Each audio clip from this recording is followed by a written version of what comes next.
Hey everybody, welcome into Bible Basics class. We are in and rolling tonight right here on Periscope. Glad you guys are jumping on in. Of course, as you come on in, make sure you swipe to the right and click share, send with the hearts. Hey Nikki, Nikki's our first commenter for the night. Let me know where you guys are watching from. As always, I want to give you a shout out. Give a shout out to your city, your state, and also your church. If you're watching from New Psalmist, let me know. If you're watching from another church, let me know that as well. I want to get everybody in here. We're going to have fun in Periscope on our Bible Basics class tonight. Hey, from Peru, welcome in to Bible Basics class. Glad you're in with us. Glad to have people in from all over the world tonight in Bible Basics from Pittsburgh. All righty. Wonderful city of Pittsburgh. Pittsburgh's a nice city other than the Steelers. Everything in Pittsburgh is awesome. So that's a good thing, you know. Us Ravens fans, we can't. Oh, and there go another Steelers fan. Oh, Lordy. Norm's a Steelers fan. We still trying to figure out why or how that happens. But, you know, we all know that the Ravens are the real team. Good evening from Baltimore. All right, New York City. Glad to have you in from the Big Apple in with us tonight in Bible study. We may have to block some of these still. Okay, good. Correct about this. Thank you. Coach, what's up, Greg? Greg McGee from Coastal Production Studios. I see, yeah, Greg knows that the Ravens are the only team there is in the NFL. All the rest of the teams are second class. Philly, what's up, Philly? I went to Temple University up in the wonderful city of brotherly love. Alrighty, North Carolina, Cowboy. Oh, we got a Cowboys fan in here. Oh, we don't have to worry about them. They don't win too much. Now, another North Carolina. Alrighty.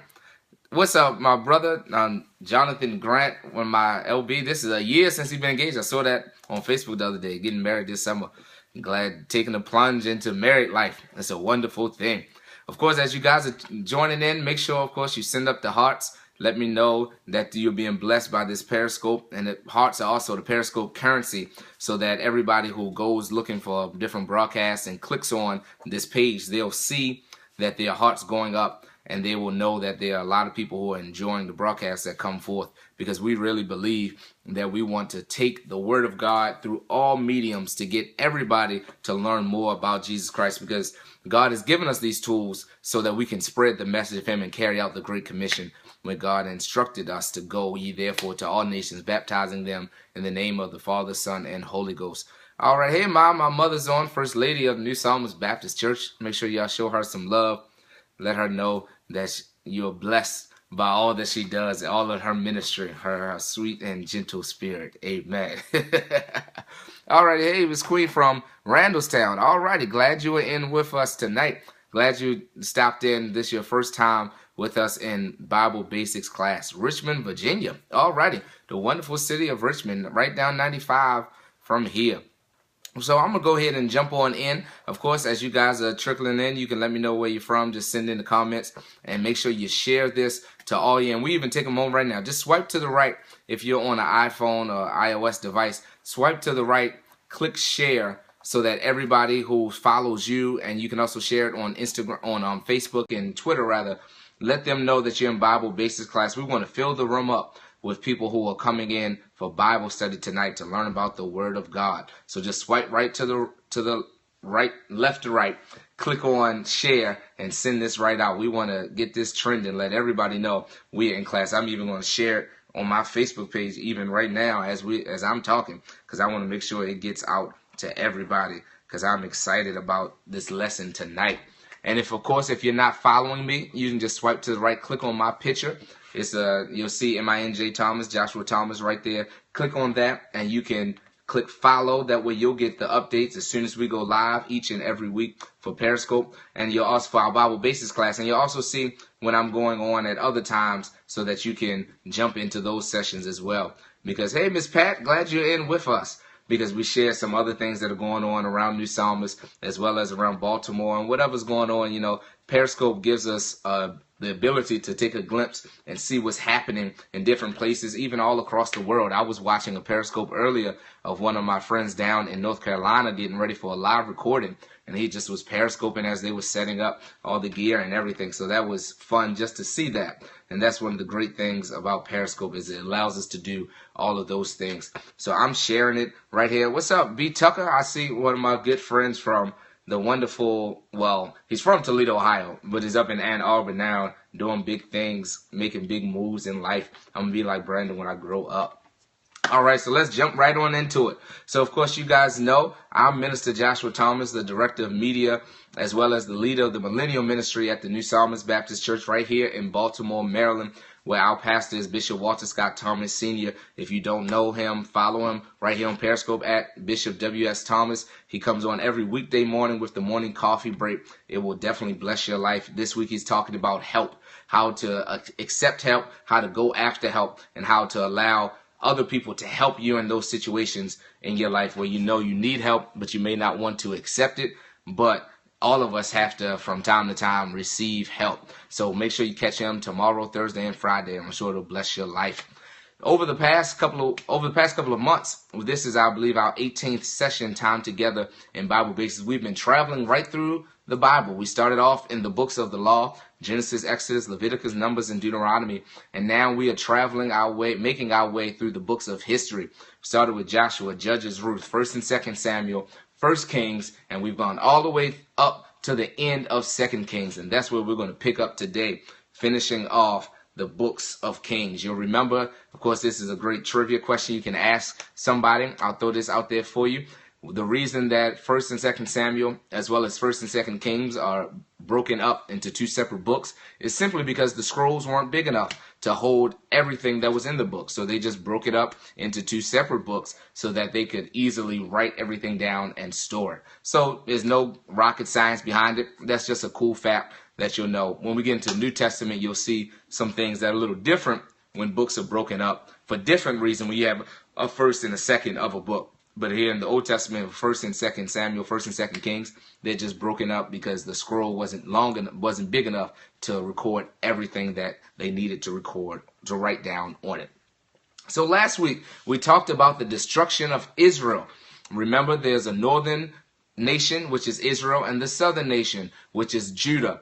Israel has been destroyed by Assyria. Assyrians have come in, plundered everything in Israel, taken them back, scattered them all around the Assyrian Empire, and they have brought in people from all over the world to live in Israel. So everybody is completely mixed up, and this is where we get what's commonly referred to as the 10 lost tribes, because they were spread out, dispersed all over the world, and separate. They weren't all put into one place, as we'll see in a little bit. They were all spread all about. No tribes were able to stay together. They just put people wherever because the Assyrians had prisoners, captives of war from all of their different conquests. And those 10 tribes never again returned to their before the Assyrian Empire status. So we lose them, and now we are just left with the southern kingdom, the southern nation, the one that comes in the line of David. That is the nation of Judah. So we finished off last week talking about Hezekiah. Hezekiah prayed to the Lord. The prophet Isaiah, who is the writer of the book Isaiah, the first Isaiah, you remember, we'll talk about that more as we get into it. I won't drop that too much on you today. He inquires of the Lord, and Hezekiah does right in the eyes of the Lord. He prays, and God, through Isaiah, tells him that they will be able to make it through the battle, that though the Assyrians are coming up against them, they will not overtake them. Hezekiah leads the people through that, so they have escaped Assyrian captivity. They're still in their land, still able to do the things that they want to do and act upon their own accord. And after Hezekiah dies, we start to see the turn go back to the pattern we had before. And that's where we're going to pick up right now. So after Hezekiah dies, his son Manasseh comes to the throne. And Manasseh does evil in the eyes of the Lord. We've seen this trend throughout all the books written by the Deuteronomic historian, compiled rather by the Deuteronomic historian, which are Joshua, Judges, 1st, 2nd Samuel, 1st, 2nd Kings, all compiled. That's why it's a central narrative that goes continuously from Joshua right on here to the end of 2nd Kings. So Manasseh comes to the throne, and we find out that he does evil in the eyes of the Lord. His father, Hezekiah, did great things. His father tore down the high places, tore down the altars to other gods, the idols. He destroyed them. He restored back the proper worship and got the temple back to the way it was supposed to be. But his son comes in and undoes all of that. he begins to build altars. He restores those high places. He brings back the worship to those other gods. Remember, God said, only worship me. You can have no other gods beside me. But Manasseh comes back to the throne, and he brings in all these other gods, the Canaanite gods, the gods of Baal. All of them, he brings them back in, and they once again are heading down the wrong path. But Manasseh does it a little differently. Manasseh takes it up a level. Not only does Manasseh build these shrines up, he puts altars in the temple to other gods, the temple that is the place of the Lord. He builds in other altars for other gods and idols in the temple itself, all throughout the land. But Manasseh also oppresses and kills innocent people. So not only is Manasseh leading them in the wrong path religiously, but Manasseh is also taking out, oppressing the people and killing them and shedding innocent blood throughout the land. As you can imagine, God is not happy with this, and God's wrath and God's anger once again grows against his chosen people in the nation of Judah. They did right. We see this trend all over and over and over and over again. One leader does right, and after that leader goes out of power, whether through death or another leader, another judge come into power, we see it happen that they fall away. It's almost as if they can't get right. They can't get right. They get there, they're doing good, and then fall off. They can't continue, and this has happened ever since they got to the promised land. Joshua led the people back into the promised land, got them back in right relationship, observing the laws that God commanded them. But after Joshua and all those elders died off, they fell off and did not do the things that God told them to do. So we've seen this pattern over and over and over 500 years, 700 years that this pattern, this cycle has continued. And you would think by this point, somebody would say, we got to stop doing this. They've seen the northern kingdom be wiped off the face of the planet, but they still don't do right. So Manasseh has so much happen and does so much completely opposed to what God commands and what God wants them to do. So much more that it's even said that he does greater evil more so than anybody else. We've seen all these other kings so far that have turned away from God, that have built up altars and high places to these other gods. But Manasseh tops all of them on the scale of evilness. So that's something we want to remember, that Hezekiah, he gets them through the Assyrian crisis. They don't get taken just like the northern nation does. But his son Manasseh comes in, and we start back on this cycle again. So following Manasseh is a new king. Manasseh, his son takes over. His son is assassinated. Then his grandson, who's named Josiah, comes to the throne. And Josiah is interesting because Josiah comes to the throne as a very young boy. Josiah is 8 years old when he becomes king. Now just imagine that. The king of a nation is 8 years old. He doesn't even know, in our society, he can't even drive. And he is supposed to be leading a nation. So Josiah comes in, he reigns for 31 years. And something interesting happens during Josiah's reign. Josiah has a heart for God. Unlike his father and his grandfather, he has a heart for God like his great-grandfather Hezekiah, and also like David, who is further back in his lineage, but we still track and we're still in the line of David. So Josiah orders that the temple be put back into right order, that they clean it up, get it right as the way it's supposed to be. He instructs the priests, and he tells them to pay the workers out of the money that's come into the temple. Give it to them. They trust them with it. You ain't got to account for it, but pay them to get the temple back into right order. So he does this, but as they're cleaning up, something interesting happens. And this is a critical thing to see, because we start to see some trends and some traces here. As they're cleaning up, they find a book in the temple. The book that is referred to as the Book of Law. Most scholars commonly believe that they found the book, the framework essentially of the book we know as Deuteronomy. This is very important because we talked about the books of law, Genesis, Exodus, Leviticus, Numbers, Deuteronomy. Now we're in the history. And remember, these books, Joshua, Judges, Ruth, Joshua, Judges, 1st, 2nd Samuel, 1st, 2nd Kings, are compiled by the Deuteronomic historian. Josiah, there's been so much done wrong. They've gone so far away from God. And he instructs them to clean things up. And Josiah finds the scroll. The priests find the scroll under Josiah's leadership.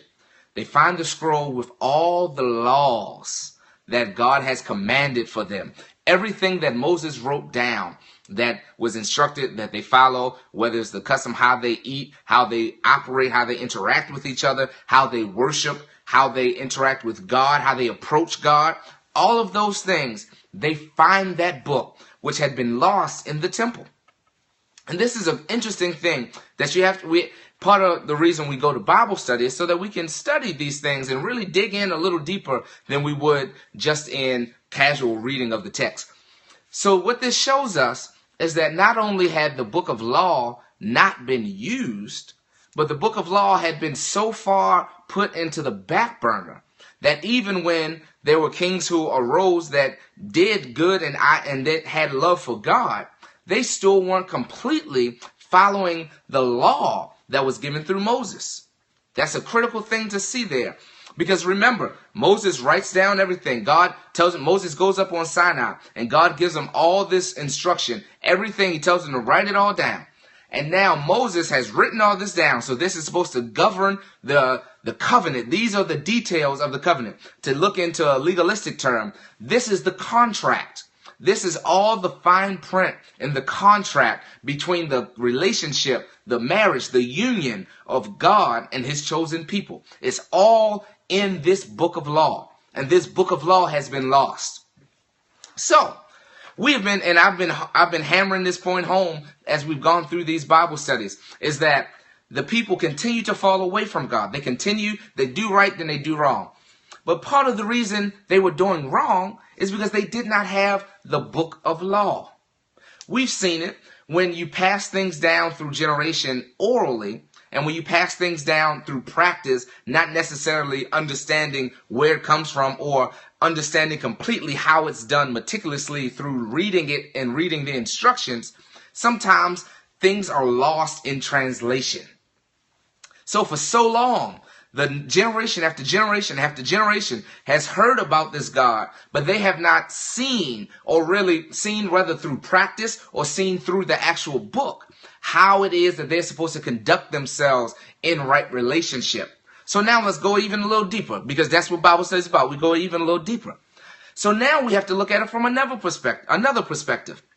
How much of what they did they know was completely wrong? That's not saying, well, it's okay for them doing because they didn't. That's not using ignorance as an excuse or justification, but it is for us understanding that maybe they did not know the things that they were supposed to do. They did not know that they weren't supposed to have that they could not build other altars, whether it was for God or another God, because they did not have the law there to read from and to learn from. And there had been no leaders for so long that were practicing the things that were instructed in the law. So Josiah has the priests, as they clean up, they find this book. And as Josiah has it read to him, he tears his clothes because he sees not only just how far they've gone completely in direct opposition to what God instructed them, but he also sees that the penalty for what they have done is their destruction. So not only does he find the law, what should be a joyous thing, but when he reads it, he now sees that not only are they so far away from it, but because they are so far away from it, that means that they are going to be destroyed. So that's where it's a climax in Josiah's life. He gets the law, and not only does he get the law, but he also sees that because they have not been following it, God promised in the contract that if they don't hold up their part, they'll be destroyed. So there's a wave and range of emotions going through. Not only is he's excited on one hand because now he's got the law, so he knows what to do, but he's devastated on the other hand because now that he has the law, he sees what the impending consequences are for what their actions have been for so many years. So one of the promises, though, that God gives Josiah, because Josiah turns his heart to God, because Josiah does his best to make sure that everything is put into right understanding and relationship, God promises Josiah that the destruction is going to come, but it won't come during his lifetime. God says, you're not going to see it. It's going to happen because y'all done too much wrong, and following you, they still ain't going to do right. But I'm going to allow you to not have to witness it firsthand. So that's an interesting thing to always see there, is God doesn't say, well, the destruction not going to come. God says the destruction is going to come, but because you've done right, you won't have to be alive to be a part of the destruction. So that's a good point to see and understand that Josiah's faithfulness allows him to not be a part of the destruction. So God does reward him for his faithfulness. Josiah goes back and he builds and he gathers all the people, and he renews the covenant because he sees that they've gone so far away from it. There has not been a Passover in years. That's something to see. If you go back and read through the 20th, 21st, 22nd, 23rd chapter of 2 Kings, there has been no Passover. Remember, when God led the children of Egypt out of Egypt, what did he instruct them to do as they were getting ready for the meal? He said, don't let the bread rise, because that will symbolize they didn't have the time for it. And he says, remember this, because every time you eat this unleavened bread, you will remember that I came in and delivered you. And this is a symbol that you will always know that they ate this bread because I delivered them, and they did not have time to wait for the bread to rise. That's why it's unleavened bread.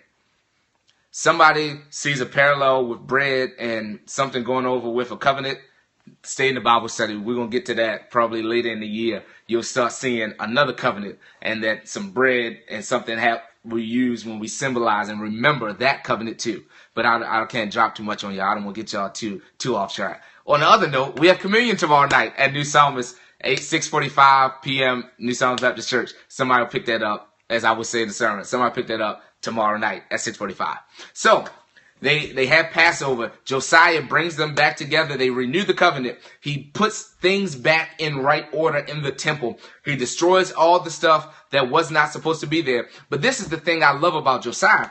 Josiah, let's give you the political climate at the time. The Assyrians, remember, the Assyrians were a international power, an imperialist power. They were going in conquering other nations. So the Assyrians went in, conquered Israel, spread them all about.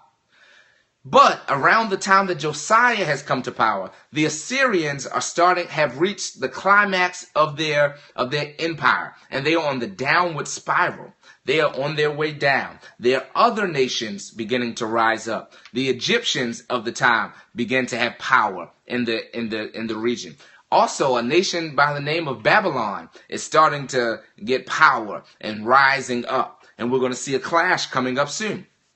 So Josiah not only gets things right in Judah, but Josiah sees now that Jehoiachin in the northern kingdom, when they split Rehoboam and Jeroboam, rather, when they split the kingdom, and Jeroboam built up altars in the northern kingdoms because he did not want his people coming down to Jerusalem to worship.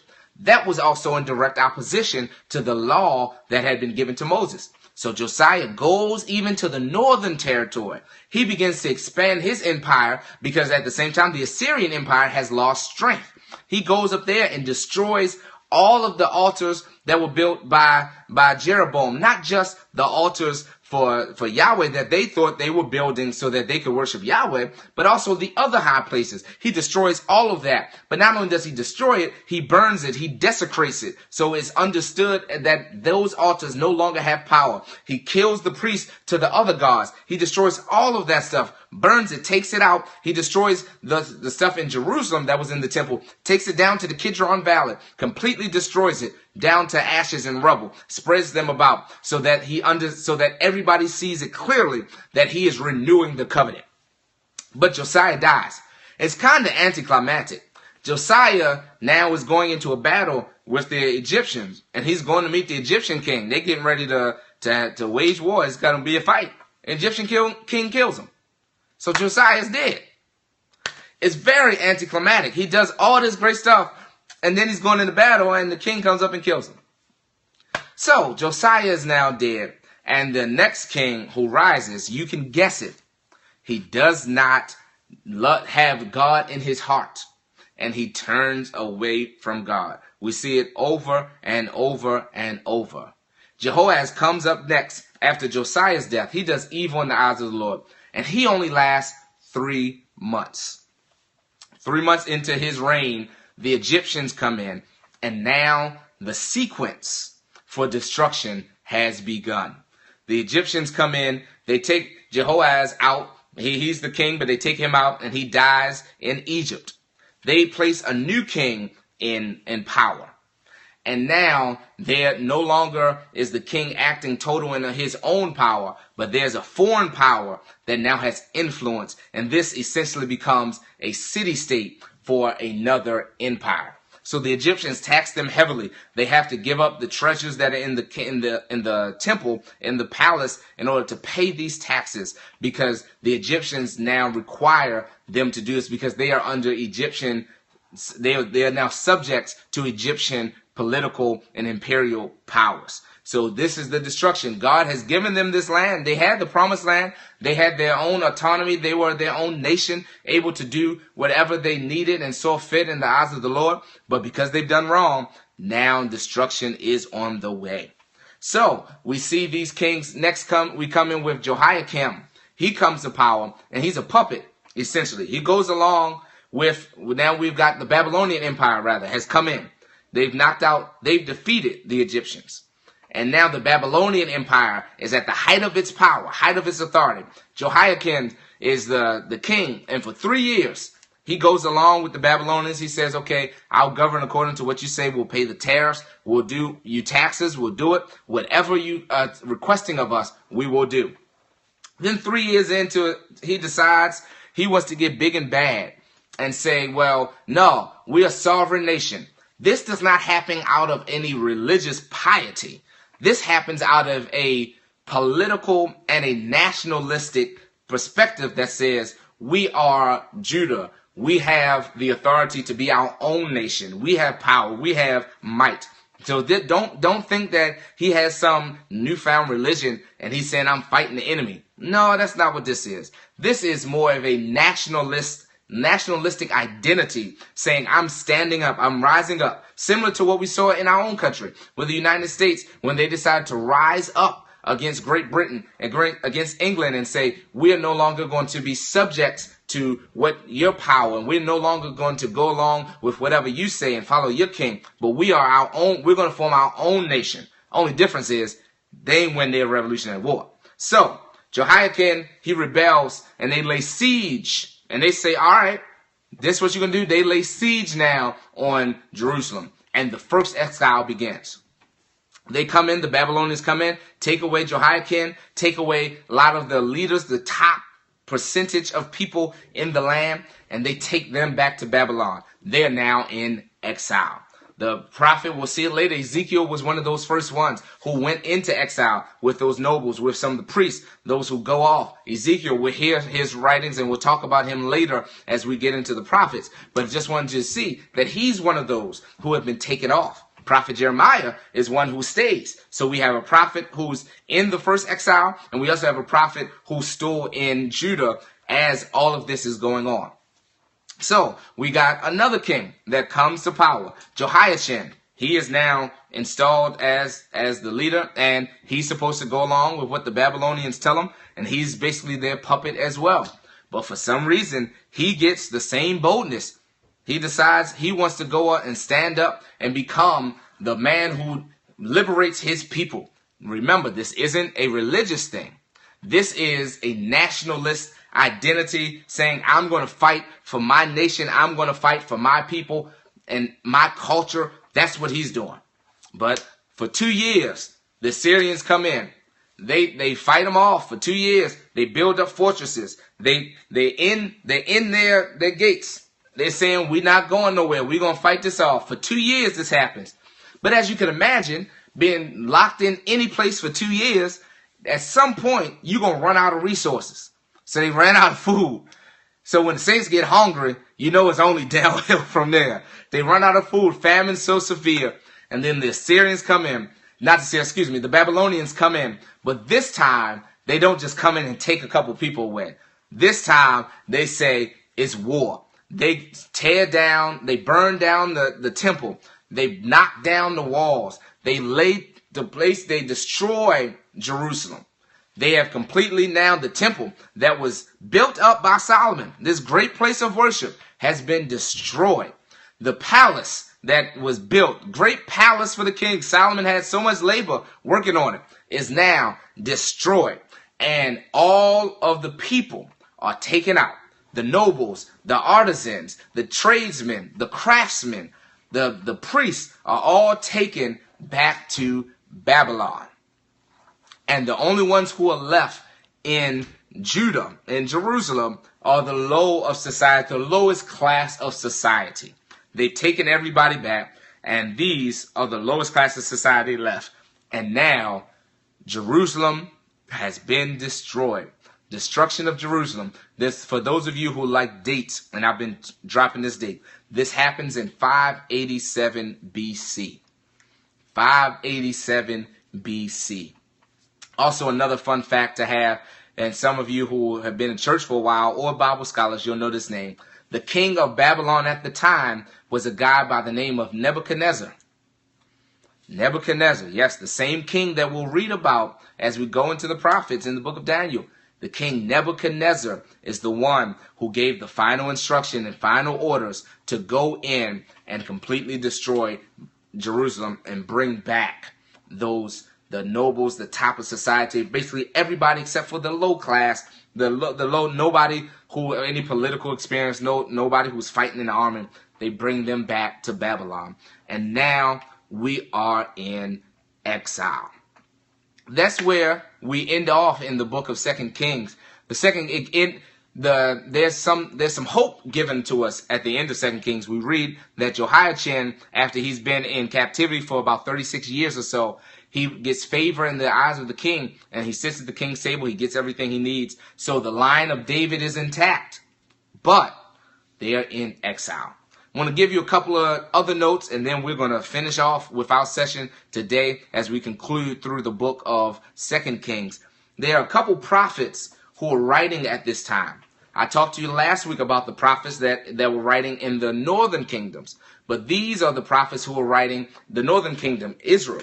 These are the prophets who were writing in Judah at the time. We'll read about them later, but I just want to give you their names so you start to get your picture together. Because, a lot of times, especially for some of us who've been in church for a long time, somebody who may be a new believer, you may know the Bible, you may know the stuff you hear about, but you don't necessarily understand how it all works together. You've heard these names of the prophets, you see the books of the Bible that are named after them, but you're not really certain where it falls and how that happens. So I'm going to give you a little glimpse. A couple of the prophets that we have that write to the southern kingdom, to Judah, talked last week about Isaiah. Isaiah writes early on to Hezekiah. First Isaiah. Second Isaiah picks up later. I'm not going to get too, I don't want confusion. It's all the same book, but as you begin to study and understand it, you see the divisions in it. So the first 39 chapters of Isaiah are written to Jerusalem. Also, the prophet Nahum prophesies against Nineveh. Nineveh was the capital of Assyria. So that takes place before the fall of the Assyrian Empire, which happens beginning a little bit before and during the reign of Josiah. So that's the first. The next one we see is Zephaniah. Zephaniah is speaking, and he speaks out against the practices of Judah that are taking place before the people have turned back before Josiah finds the book of law and they have gotten things together. So then we also have the prophet Jeremiah.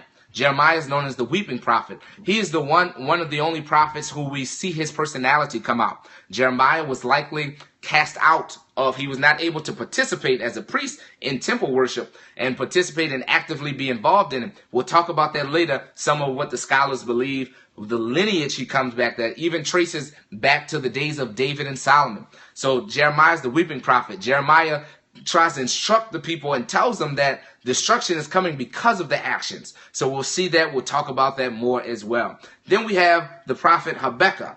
Habakkuk questions God, asking God why he's using the Babylonians to bring destruction on the children to his chosen people. Habakkuk's problem and question and query that he has with God and this conversation with Habakkuk, he's wondering, well, God, I know you're going to bring destruction, and I know you gotta do what you said you gotta do, but how are you going to use these evil people to do it?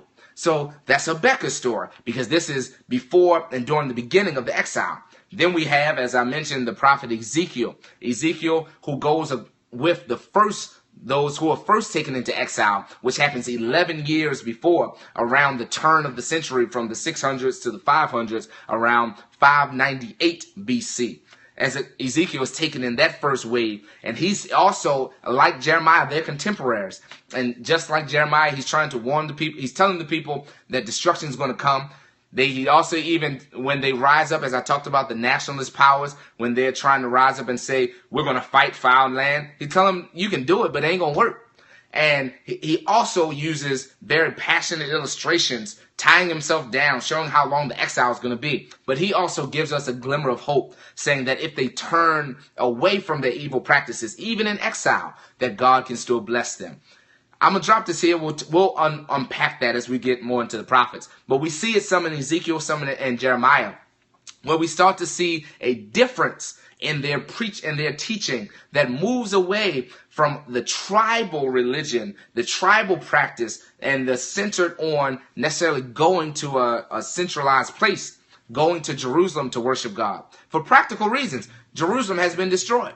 If Jerusalem's destroyed, the temple's destroyed, does that mean the people can't be in right relationship with God anymore? No. So they are starting to introduce a new principle that we'll see continue. And this principle is what really we begin to pick up on. And then when we get to the New Testament, we see it even more clearly.